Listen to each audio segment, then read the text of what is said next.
안녕하세요. 오늘은 광화문 스타필드 에비뉴에 새롭게 오픈한 콤피에르 셀렉션 광화문 그랑서울점에 다녀왔습니다. 가성비와 파인다이닝.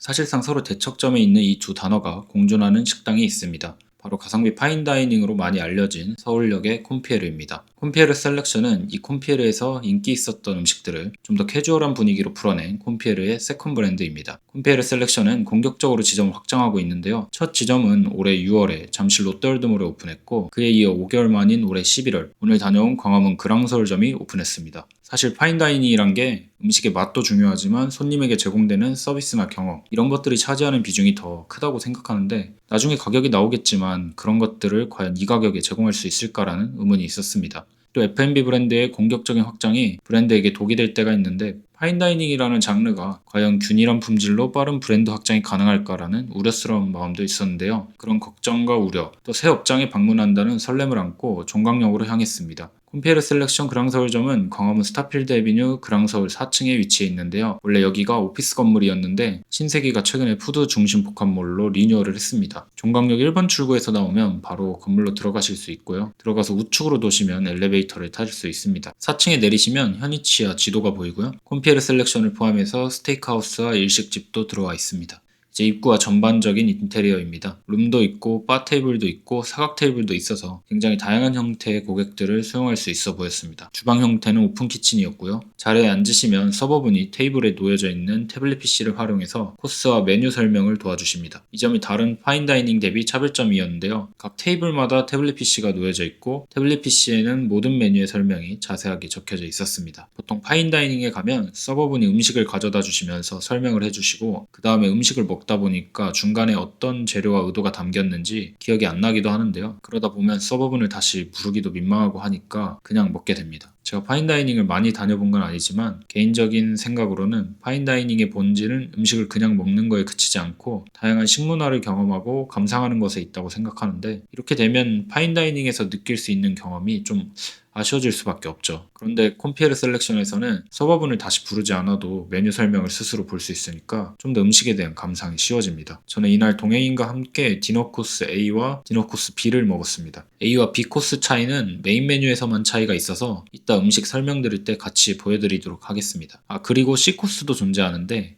A, B 코스는 7코스, C 코스는 B 코스에서 쉐어링 디시 하나가 빠지는 6코스 형태입니다. 가격은 A 코스는 89,000원, B 코스는 79,000원, C 코스는 65,000원인데요. 파스타에는 15,000원을 더 내시면 우니를 추가하실 수 있고 A 코스 스테이크에는 20,000원의 블랙 트러플을 추가하실 수 있습니다. 코스 메뉴뿐만 아니라 단품 메뉴도 존재하는데요. 코스로 나오는 에피타이저, 메인 디시, 디저트를 포함해서 서울 콤피에르에서 인기 있었던 여러 시그니처 메뉴를 주문하실 수 있습니다. 그리고 와인을 페어링 하실 수도 있는데요. 총 3잔이 페어링되고 비용은 인당 39,000원입니다. 또 콜키지를 하실 수도 있는데 콜키지 비용은 병당 2만원입니다. 저는 이날 콜키지를 했지만 파인다이닝에서는 업장에서 각 음식과 어울리는 와인을 선정해서 페어링 해주시기 때문에 비용에 부담이 없으시다면 개인적으로 페어링 하시는 것을 더 추천드립니다. 이제 음식입니다. 먼저 코스 요리의 시작, 아미주부시입니다. 메뉴 이름은 한우 툭불 타르타르였고 툭불 넘버9 등급의 한우 홍두깨살과 훈연한 무, 콩피한 계란 노른자가 들어간 음식이었습니다. 콩피는 저온의 기름에서 오랫동안 익히는 요리법인데 계란 노른자를 콩피로 만드니까 잘 익은 느낌이 들면서도 잼처럼 굉장히 부드럽게 발리는 게 신기했습니다. 전반적으로 담백하면서도 입안에 부드럽게 감기는 맛이었고 주변에 꽃 모양의 배가 있어서 상큼한 느낌이 더해졌습니다. 다음은 에피타이저로 나온 시금치 소스와 한치입니다. 한치를 길게 썰어서 마치 파스타처럼 만든 요리였고요. 시금치 버터 소스의 감칠맛이 좋았습니다. 라두유로 한치를 시즈닝했다고 하셨는데 덕분에 풍부한 고소함이 느껴졌고 한치가 굉장히 부드러워서 식감 좋은 면을 먹는 느낌이었습니다. 그리고 시금치와 완두콩은 숯불에 적당히 구워져서 완두콩을 싫어하는 제 동행인도 맛있다고 할 정도였고 무엇보다 같이 들어간 어란이 감칠맛을 극대화시켜주고 좀 더 간을 더해주는 느낌이라 좋았습니다. 다만 저에게는 음식의 온도가 살짝 미적지근하게 느껴졌었는데 개인적인 취향으로는 좀 더 따뜻했으면 좋았지 않았을까 싶었습니다. 이제 진짜 파스타인 홍새우 미나리 비스큐 파스타입니다. 비스큐 소스는 갑각류를 활용하여 만드는 소스인데요. 이날의 요리는 홍새우 내장과 꽃게를 활용했다고 하셨습니다. 면 위에는 미나리 페스토와 볶아진 홍새우가 올라가 있었고 비스큐 소스의 녹진함과 감칠맛이 오늘 요리 중 가장 제 취향이었고 미나리 페스토의 향긋함이 조화로웠습니다. 홍새우는 씹는 맛이 좋았고 전반적으로 전에 나온 음식들에 비해 간이 살짝 강한 느낌이었습니다. 파스타가 나오면서 쉐어링 디쉬도 같이 나왔는데요. 쉐어링 디쉬는 홍합 베르블랑 소스와 아기,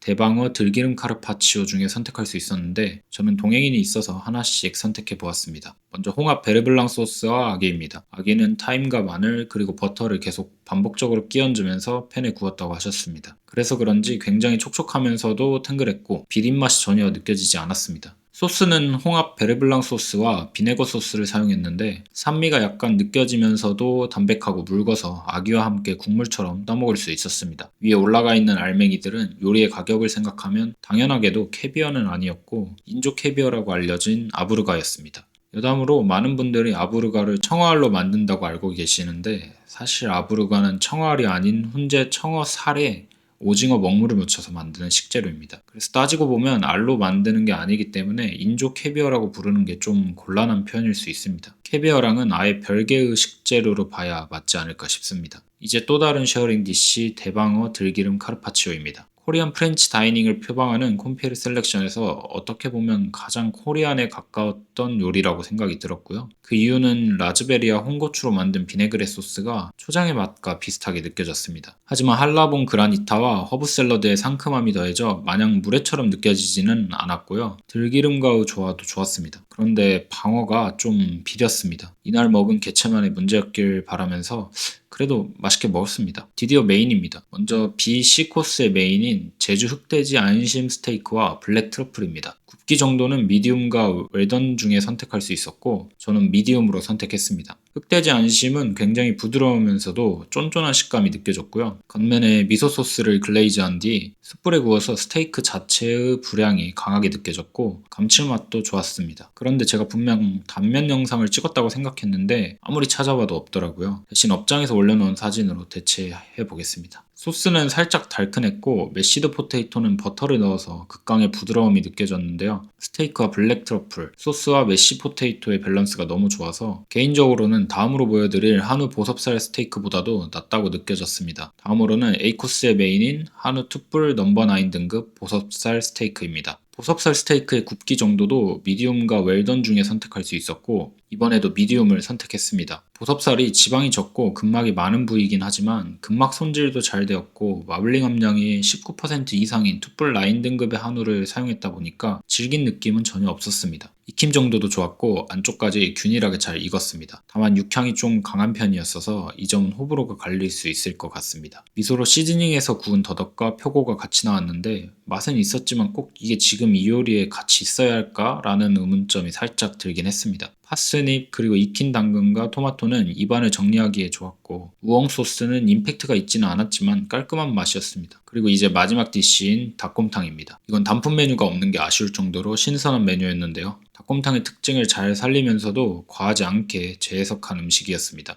육수는 일반적인 닭곰탕 육수의 맛보다는 염도 자체가 좀 더 낮은 느낌이면서 구수한 맛은 더 강하게 났고요. 약간의 한방 맛도 있었는데 이건 아마 누룽지에서 우러나온 맛인 것 같았습니다. 이 누룽지의 조리 방식이 꽤 특별했는데요. 한방약재와 닭 육수를 넣어서 찹쌀밥을 짓고 이 밥의 한쪽 면을 구워 만들었다고 하셨습니다. 그래서 바삭하면서도 쫀득한 식감이 좋았는데 시간이 지나니까 바삭한 부분은 육수를 머금으면서 식감이 좀 애매해지는 느낌이 있었습니다. 위에 올라간 고명은 원래 닭곰탕의 거칠고 질긴 살이 아닌 부드러운 수비드 닭가슴살을 사용했고 그 위에 버터로 볶은 버섯들이 더해져 꽤나 버터리한 느낌이 들었습니다. 그러면서도 육수와의 조화가 좋아서 세계화가 잘 된 한식 같은 느낌을 받았습니다. 오늘 먹은 메뉴들 중에 가장 인상적인 메뉴였고요. 맛 자체는 호불호가 있을 수도 있을 것 같은데 완성도 면에서 가장 추천드리고 싶은 메뉴였습니다. 이제 코스의 마지막을 장식할 디저트 블러드 오렌지 소르베입니다. 일단 그릇과 디저트의 모양이 예뻤고 맛도 좋았습니다. 바닥에 깔린 코코넛 크럼블의 적당한 단맛과 고소함, 하얀 리치 젤리와 자몽의 상큼함이 조화로웠고요. 쌉쌀한 맛의 카카오 닙스도 중간중간 시기 좋게 들어오는 느낌이었습니다. 다채로운 맛이 느껴지는 디저트였고 완성도가 높아서 코스를 좋은 감정으로 매듭짓기 좋아 보였습니다. 이렇게 음식이 마무리됐고요. 방문 전에 가졌던 걱정과 우려와는 달리 전반적으로 만족도가 높은 곳이었습니다. 객단가를 낮추고 수용 인원을 많이 확보하면서도 적절한 퀄리티를 유지할 수 있게 고민한 흔적이 보였습니다.